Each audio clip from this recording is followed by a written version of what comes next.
La provincia de Cartago, conocida como la Ciudad de las Brumas, es un lugar cargado de historia y simbolismo en Costa Rica. Fue la primera capital del país durante la época colonial y destaca por sus paisajes imponentes, dominados por volcanes como el Irazú y el Turrialba. Su suelo volcánico fértil ha hecho de la agricultura y la ganadería la base de su economía, al tiempo que ha moldeado la vida de sus habitantes. En este iceberg exploraremos curiosidades, hechos históricos y leyendas inquietantes que muestran un lado distinto y menos conocida de esta ciudad histórica. Antes de empezar, me gustaría hacer un breve recordatorio. Yo sé que muchas personas que miran mis videos no están suscritas al canal, y los entiendo porque a mí también se me olvida a veces.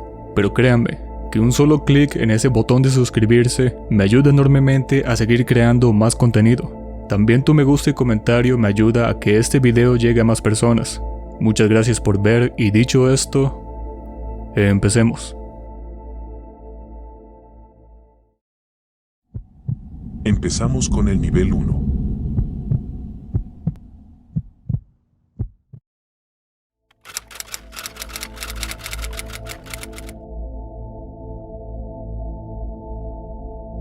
En Cartago existe la idea de que la ciudad muere temprano, pues después de las 8 de la noche casi no hay actividad.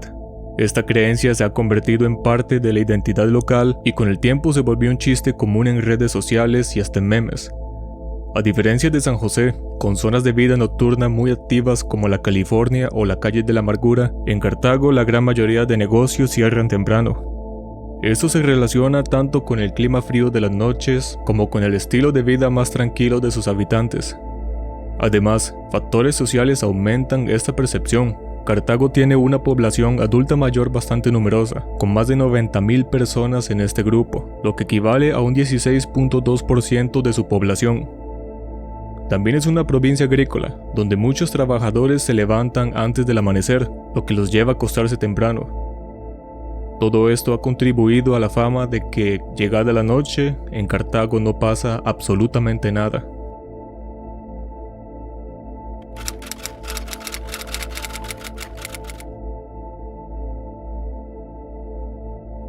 Cartago es conocida como la vieja metrópoli porque fue la primera capital del país antes de que este título pasara a San José.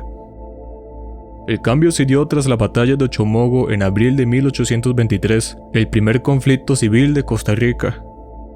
En aquel enfrentamiento, los cartagineses buscaban unirse al imperio mexicano de Agustín de Iturbide, mientras que San José y Alajuela defendían la independencia absoluta.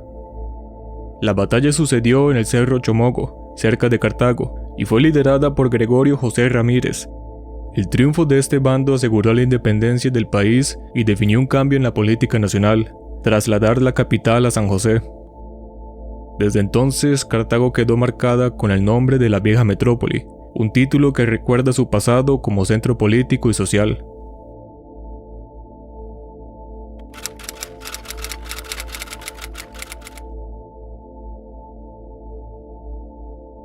En pleno centro de Cartago se encuentran las conocidas ruinas de la parroquia, restos de lo que iba a ser el templo de Santiago Apóstol.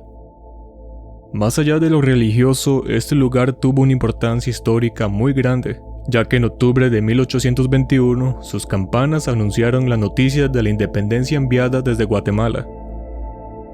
El templo nunca fue finalizado debido a los constantes daños de los terremotos, sumado a los conflictos entre la iglesia y el Estado, especialmente tras el fuerte sismo de 1910.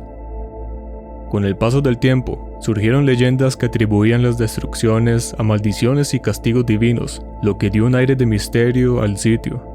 Incluso se reporta actividad paranormal en este sitio, algo que ha dado mucho de qué hablar.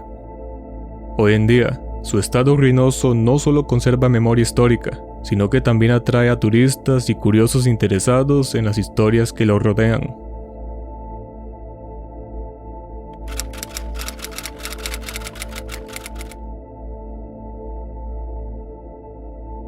Una de las leyendas más populares de Cartago está vinculada al Club Sport Cartaginés, equipo que estuvo más de 80 años sin ganar un campeonato. Según la tradición, esta mala racha se debía a una maldición provocada por un muñeco enterrado. Para los aficionados, el muñeco de Cartago era el culpable de que el club siempre quedara rezagado en la lucha por el título. Existen varias versiones sobre el origen de este mito. Una de ellas asegura que tras la celebración de su tercera estrella en la basílica, un sacerdote lanzó una maldición contra el equipo. Otra historia cuenta que en los años 70, un topógrafo de nombre Auriel Araya colocó en su oficina un muñeco bastante feo, diciendo que lo había desenterrado del estadio Fello Mesa. Con el campeonato logrado en 2022, muchos consideran que el mito finalmente quedó roto, pero la memoria de esta leyenda siempre seguirá viva entre los aficionados.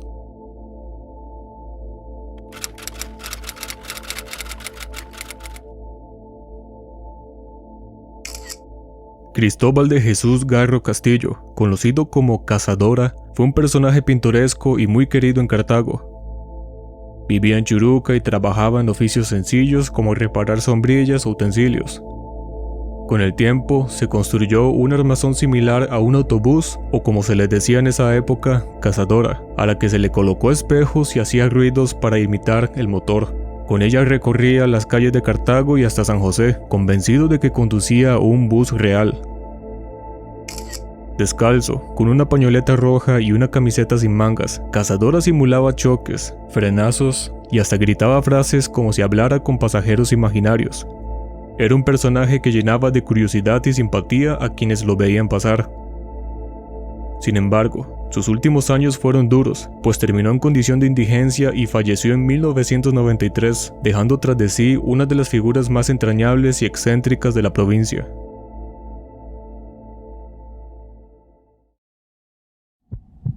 Pasamos al nivel 2.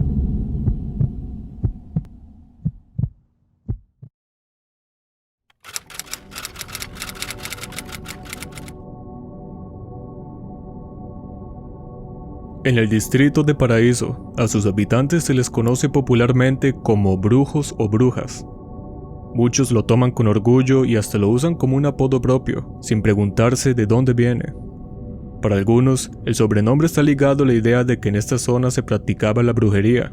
Sin embargo, el origen real se remonta a la época colonial, alrededor de 1575, cuando en Ujará se estableció una reducción indígena bajo la dirección de un cura franciscano. Los pobladores de la zona eran grandes conocedores de la medicina natural y existían chamanes que sabían aprovechar las propiedades curativas de las plantas, invocando sus deidades antes de aplicar cualquier medicina. La iglesia rechazó estas prácticas y comenzó a llamarlas brujería, etiquetando como brujos a quienes curaban y como sacrílegos a quienes los visitaban. Con el tiempo, la costumbre se mantuvo y hasta hoy los vecinos de otras comunidades siguen refiriéndose a los habitantes de Paraíso como los brujos, un apodo que se volvió parte de la identidad local. Las poblaciones visitaban este sitio en busca de alivio para un quebranto de salud y decían que los había sanado un brujo de Paraíso.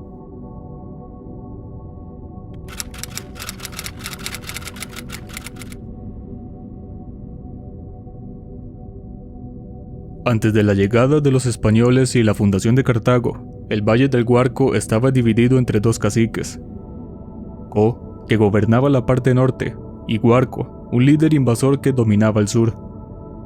Ambos se enfrentaban por el control del territorio, y aunque Co luchó con fuerza, murió en el conflicto, dejando el poder a su sucesor, Akitaba. Este último, en un intento desesperado por frenar el avance de Guarco, decidió sacrificar a su hija Ixtarú en el monte más alto, pidiendo a los dioses que intervinieran la batalla. Según la leyenda, la súplica fue escuchada. El monte comenzó a lanzar fuego, cenizas y piedras sobre las tropas de Guarco, obligándolos a huir. De su costado brotó un río de agua caliente que arrasó los palenques enemigos. El sitio fue considerado maldito, y se decía que los descendientes de Guarco quedaron destinados a trabajar la tierra fabricando tejas. Con el tiempo, la región tomó el nombre de Cota en el norte, Tejar en el sur, y el monte sagrado pasó a ser conocido como el volcán Irazú.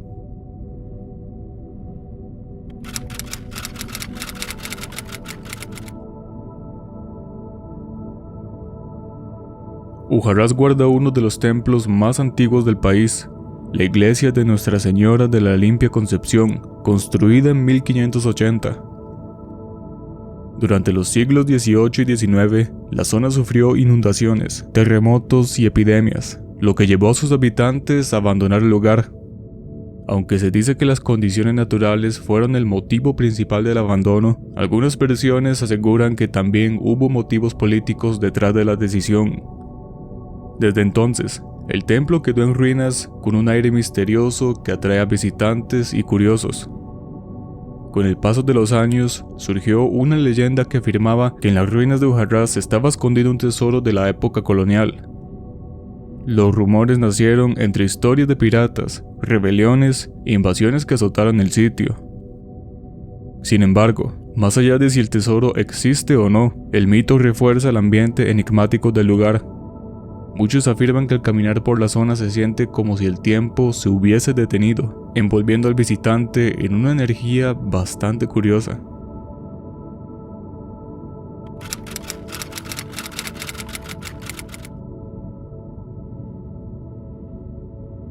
El Tecnológico de Costa Rica, mejor conocido como el TEC, es una de las universidades más importantes del país y está ubicado en Cartago. Durante el 2021, cuando aún existían restricciones por la pandemia, el campus vivió un hecho bastante curioso.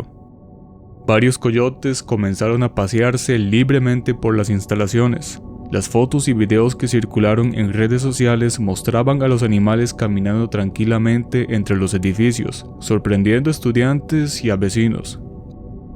Aunque desde hace años se reportaban visitas de coyotes en la zona, lo particular de esta ocasión fue que se les vio de día, sin temor alguno. La administración del TEC emitió advertencias para evitar incidentes. Entre las diferentes advertencias estaban no correr, para que no confundan a la persona con una presa, intentar parecer más grande para intimidarlos y, de ser posible, subir a un sitio elevado o hacer ruidos fuertes hasta que el animal se vaya.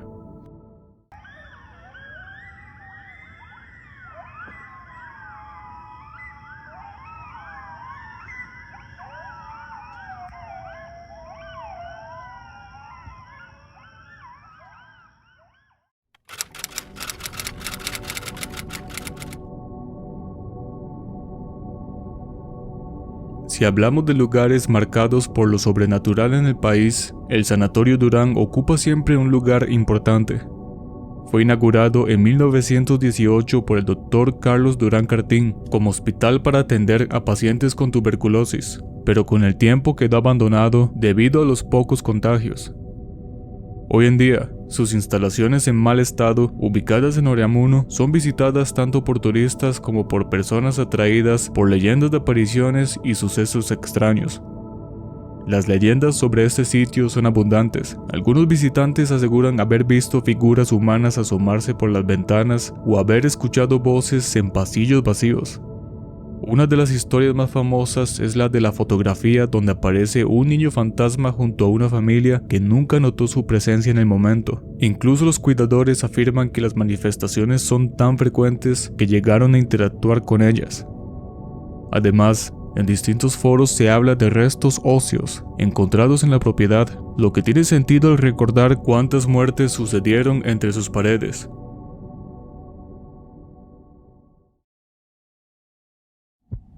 Pasamos al nivel 3.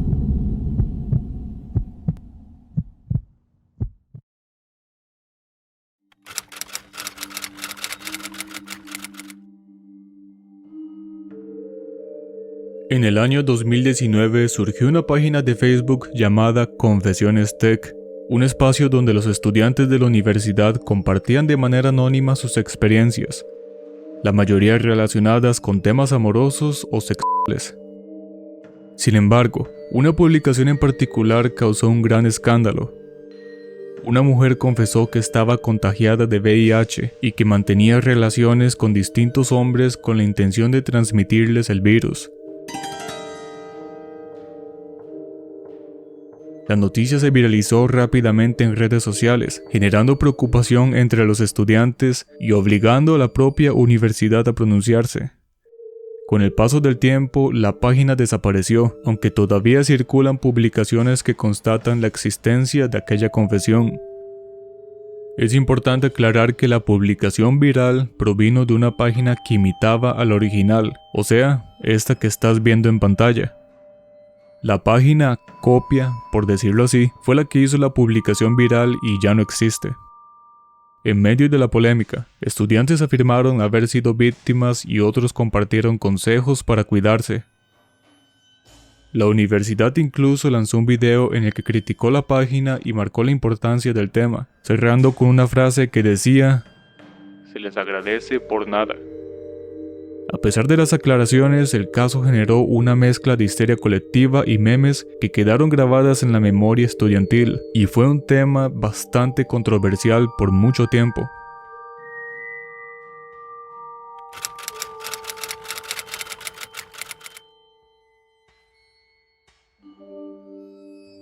En la zona norte de Cartago se ha registrado un preocupante aumento de enfermedades como cáncer, tumores malignos y problemas cardiovasculares. Estudios de salud señalan que este fenómeno está ligado al uso intensivo de agroquímicos en comunidades como Cipreses, dentro del área de Oramuno, Pacayas y Tierra Blanca. En octubre de 2024, el Instituto de Acueductos y Alcantarillados estimó que al menos 700 personas resultaron afectadas por agua contaminada con clorotalonil, un químico ampliamente utilizado en la agricultura. La exposición prolongada a plaguicidas no solo ocurre con trabajadores del campo, sino también en los pobladores que inhalan el aire con residuos de fumigación, consumen productos con niveles altos de químicos o beben agua contaminada. Aunque las autoridades han asegurado que el agua ya es apta para el consumo, la desconfianza sigue muy presente en la comunidad. Muchas familias optan por gastar en bidones para su consumo diario, pues temen que el agua del tubo aún esté contaminada. La problemática, lejos de encontrar una solución, continúa afectando la vida cotidiana y la tranquilidad de cientos de vecinos.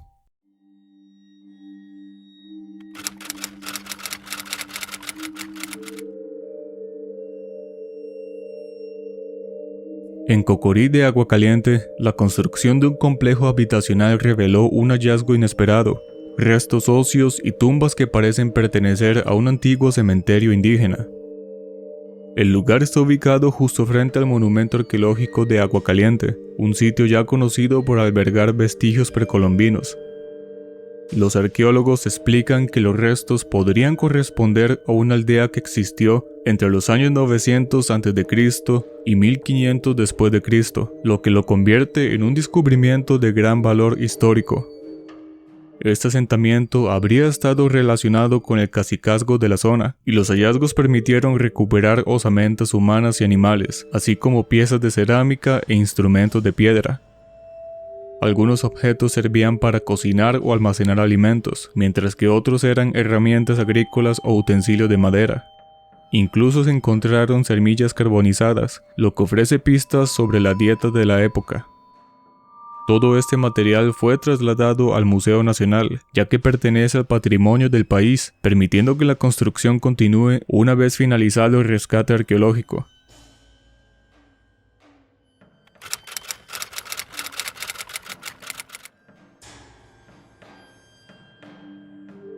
En San Rafael de Cartago existe un monumento conocido como las Fuentes del Padre Carazo, utilizado en sus inicios para abastecer de agua a la capital. Sin embargo, en internet se ha difundido la creencia de que este sitio es un tributo al nazismo, debido a que en su parte superior hay un águila. Lo cierto es que la escultura no tiene ninguna relación con esta ideología, pues se trata de un símbolo romano. A pesar de las aclaraciones, la creencia se ha mantenido con fuerza dentro del imaginario popular.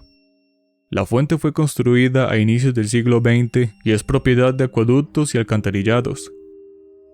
El águila fue diseñada en 1932 por el artista Rafael Sáenz, originalmente para un obelisco en honor a Cristóbal Colón, pero finalmente se colocó esta fuente en 1939. Aún así, la idea de un vínculo nazi se alimenta de la simpatía que Costa Rica mostró hacia Alemania antes de 1941, algo que cambió con la declaración de guerra y el ataque de un submarino nazi en Limón. Aunque la historia ha sido desmentida varias veces, hasta hoy hay quienes creen que este es un monumento nazi, una confusión difícil de eliminar.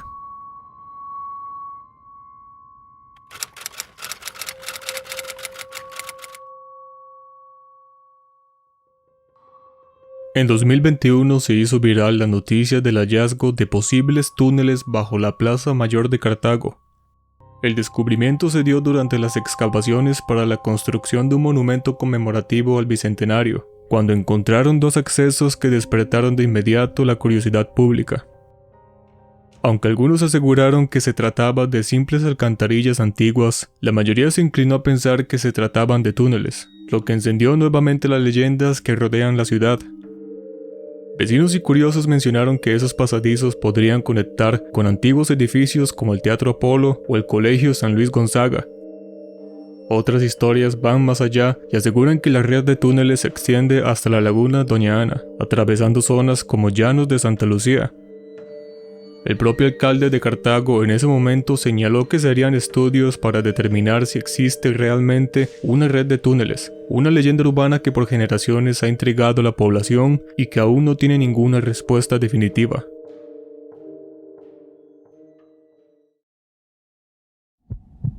Pasamos al nivel 4.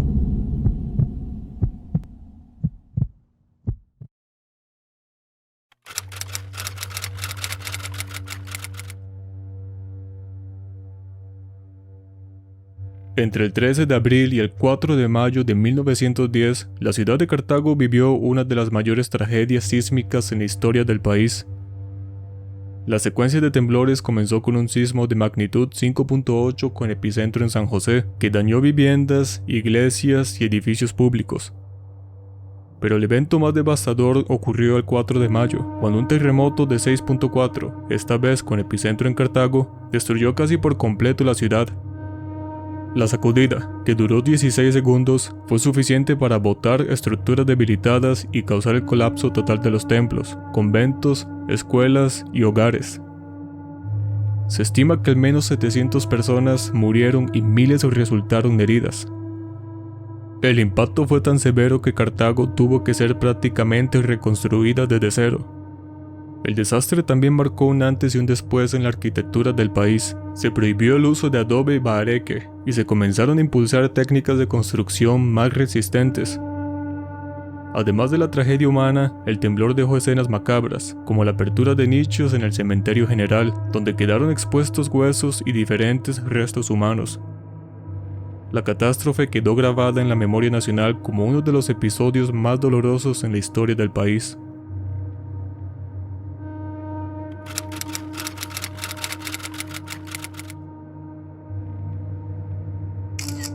La madrugada del 12 de mayo de 1950, la imagen conocida como la Negrita fue sustraída de la Basílica de Cartago, en un hecho que conmocionó al país.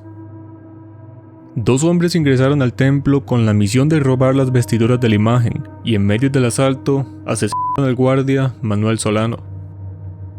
Este lamentable hecho provocó la indignación del país y el presidente de la época, Otilio Ulate, decretó 3 días de duelo nacional, además de ofrecer una recompensa de 50.000 colones, una suma considerable para la época. La desaparición de la imagen se prolongó por 8 días, durante los cuales hubo mucha incertidumbre sobre su paradero. Finalmente, el 20 de mayo de 1950, la imagen fue encontrada por Claudio Aguilar en el tornavoz del púlpito de la basílica. El hallazgo devolvió la tranquilidad al país y fue interpretado por muchos como un episodio cargado de simbolismo religioso, similar a la historia original de su encontradiza en 1635. La recuperación de la imagen puso fin a uno de los capítulos más tensos y polémicos con la Negrita en el siglo XX.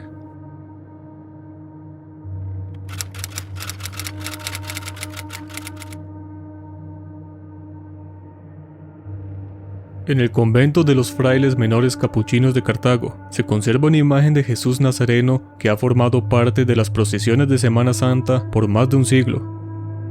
Sin embargo, su origen es un misterio. Algunos sugieren que proviene de Guatemala por sus rasgos faciales, mientras que otros mantienen relatos transmitidos de generación en generación dentro del convento. Una de las historias más conocidas asegura que un capellán, mientras oraba, fue sorprendido por una monja que le indicó que lo que buscaba estaba detrás del altar. Allí encontró la cabeza y las manos de la imagen, con la que posteriormente se completó la figura. Lo más curioso es que, según esa historia, esa monja había fallecido hace 3 años. Otra leyenda cuenta que el Nazareno fue esculpido en Guatemala y al terminar la talla, la imagen cobró vida por un instante, hablando al artista con dulzura antes de que éste cayera muerto.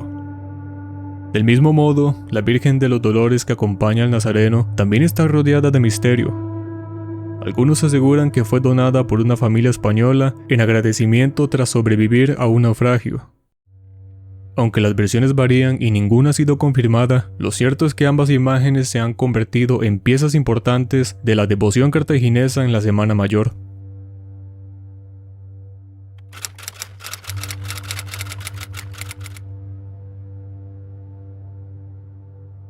En el folclore costarricense, los duendes son descritos como pequeños hombrecitos de unos 30 centímetros de altura, vestidos con gorros y prendas de colores. Se les atribuye un carácter travieso y se dice que secuestran niños para jugar con ellos. Una leyenda indígena explica que, en la primera batalla entre Dios y el diablo, los duendes no tomaron partido por ninguno de los dos, lo que los dejó en un estado neutral, ni buenos ni malos. Según reportes, en Cartago existe una gran cantidad de avistamientos de duendes y para este punto decidí preguntarle a Israel Barrantes, que conoce bastante del tema, y esto fue lo que me dijo. Costa Rica es el país del área centroamericana donde han habido más avistamientos de seres elementales en Centroamérica. De hecho, Cartago, según nuestro equipo de investigación y datos que tenemos, es la provincia donde hay más avistamientos de seres elementales. Cartago guarda entre sus montañas y sus zonas verdes esos seres que andan molestando y haciendo bromas en las casas de muchos costarricenses. De hecho, tenemos como evidencia un caso que nos marcó a nuestro equipo de investigación donde aparentemente uno de estos seres estaba molestando a un perrito dentro de una casa y que subía a este perrito al cielo raso de esta casa. Despojar a estos seres de nuestros hogares es algo muy difícil, pero siempre se puede hacer. Tenemos que respetar el hábitat de ellos, todo lo que es naturaleza. Ellos no son malos, tampoco son buenos, pero sí no les gusta que estemos irrespetando la naturaleza, cortando árboles y haciendo daño a todo lo que conlleva su hábitat.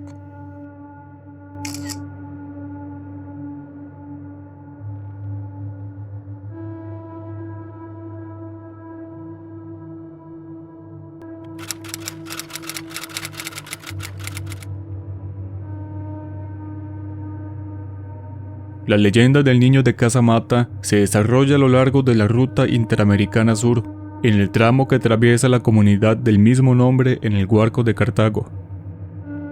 Conductores que suelen transitar de madrugada por esta carretera afirman ver a un niño caminando a la orilla del camino, cerca del kilómetro 32. Lo inquietante ocurre unos kilómetros más adelante, cuando el mismo niño aparece nuevamente, como si se hubiera adelantado misteriosamente en el trayecto. Las historias aseguran que, al detenerse los conductores para ayudarlo, el niño simplemente desaparece. Esta aparición se ha convertido en una de las leyendas más temidas entre quienes viajan de noche por la zona. Aunque no hay pruebas concretas de su origen, el mito del niño de Casamata continúa transmitiéndose entre transportistas, agricultores y viajeros. Pasamos al nivel 5, el último nivel.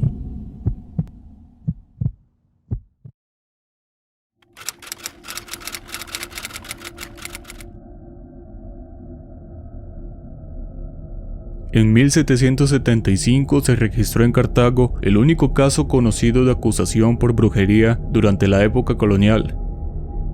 Dos mujeres mulatas, María Francisca Portuguesa y Petronila Quesada, fueron señaladas por un militar que las culpaba de haberle causado un daño íntimo mediante hechicería. Ambas vivían en la periferia de la ciudad, donde además de ofrecer servicios sexuales practicaban el curanderismo, algo común en comunidades indígenas y sectores marginales. La denuncia escaló hasta el gobernador, lo que convirtió el caso en un proceso oficial. Los interrogatorios mostraron más sobre la vida social de Cartago en aquel tiempo que sobre la supuesta brujería. Todo apuntaba que el militar sufría de una enfermedad venérea, pero aún así el cargo era serio y podía conllevar fuertes castigos. Finalmente, el juez desestimó las acusaciones y concluyó que las mujeres no eran brujas, aunque quizás desconocían la doctrina cristiana. Así quedaron en libertad, dejando un expediente histórico que hoy muestra cómo se trataban ese tipo de denuncias en la colonia.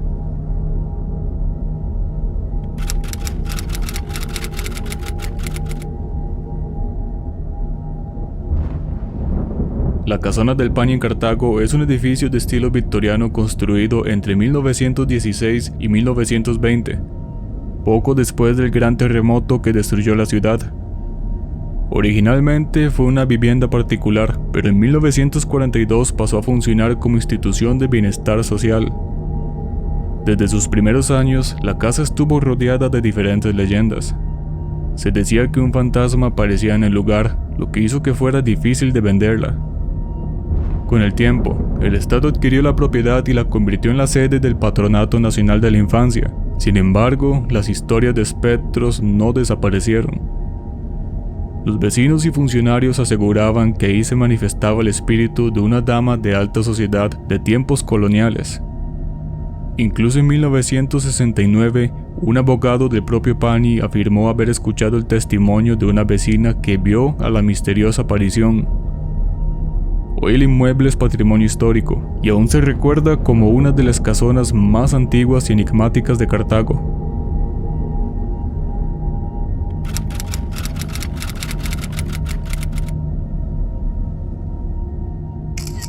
La leyenda de las 4 piedras se remonta a los primeros años de la fundación de Cartago. Se cuenta que un brujo indígena, cansado de la esclavitud y del trato de los encomenderos, realizó un oscuro ritual en medio de esas piedras, pidiendo a fuerzas malignas su liberación y venganza. A la mañana siguiente, las piedras aparecieron desenterradas y el brujo había desaparecido para siempre. Desde ese momento, se dice que la desgracia cayó sobre todo aquel que viviera en esa propiedad. Con los años, la finca cambió de dueños y cada uno sufrió infortunios hasta que las piedras fueron enterradas bajo el altar de la Iglesia de la Soledad, con la esperanza de frenar la maldición. Sin embargo, tras el terremoto de 1910, la iglesia colapsó y las piedras quedaron expuestas de nuevo. Actualmente se encuentran en el jardín de los tribunales de justicia, donde persiste la creencia de que traen mala suerte. Según la tradición, cualquier acción positiva hecha sobre ellas se convierte en negativa, razón por la cual aún muchos cartagineses las evitan.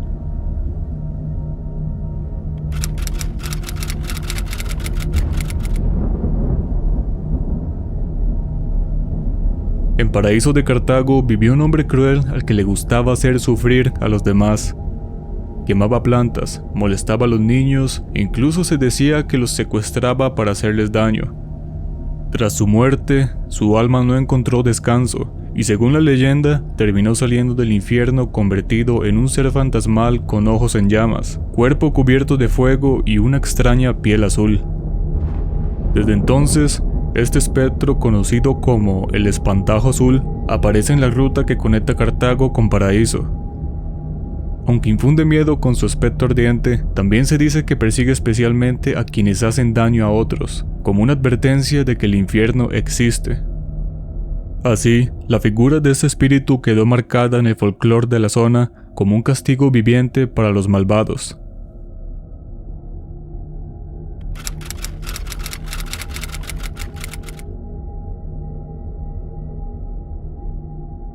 En Pacaya se habla de una figura espectral que camina por las calles en las madrugadas. Una anciana vestida con ropas antiguas, sombrero de ala ancha y una sombrilla que parece transparente en su extremo. Su cara resulta inquietante, pues carece de ojos y sus cuencas se ven oscuras y profundas. Los vecinos aseguran que la aparición se vincula con una vieja casona donde habría vivido hace más de un siglo. Las historias cuentan que suele acercarse a los transeúntes preguntando si puede cubrirlos con su sombrilla. Quien acepta el gesto, según la tradición, termina enfermo y sin poder hablar durante varios días.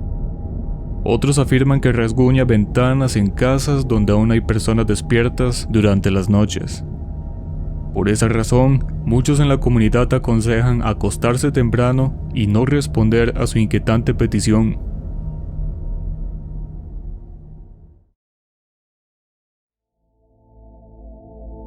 Disfruté mucho haciendo este video por dos motivos.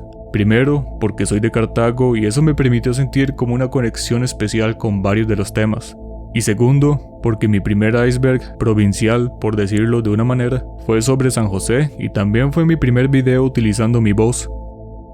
En aquel entonces mi narración era más tímida y con menos experiencia. Y si van a ver el video, que es bastante bueno, pero eso sí, estén atentos a eso, se van a dar cuenta. Ahora te pregunto, ¿qué punto te pareció más interesante o cuál crees que me faltó incluir? Te leo en los comentarios. Con esto terminamos el video de hoy, espero que les haya gustado. De ser así, agradecería tu me gusta y suscripción, que es de gran ayuda para seguir creando más contenido. Te invito a seguirme en redes sociales para estar al tanto de más actualizaciones y publicaciones que no comparto en YouTube. Ahí podemos tener una conversación más cercana. Eso ha sido todo por hoy.